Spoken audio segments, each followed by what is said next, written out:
Before shipment, every wastewater treatment system must pass full operational verification.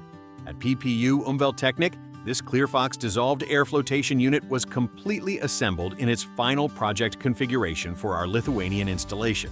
A full wet test was conducted using clear water to validate mechanical, hydraulic, and control functionality. This included verification of feed pumps, chemical dosing interfaces, air saturation via multiphase pump, recirculation flow, flotation behavior, sludge discharge, and signal communication between all system components. Following internal commissioning, we performed the factory acceptance test together with our project partner via live video session. During the FAT, we demonstrated process sequences, control logic, alarm management, and operator handling, ensuring full transparency prior to delivery. The system is designed to treat oil-contaminated wastewater collected from interceptor tank cleaning operations. With FAT approval completed, the plant is now cleared for shipment and on-site commissioning.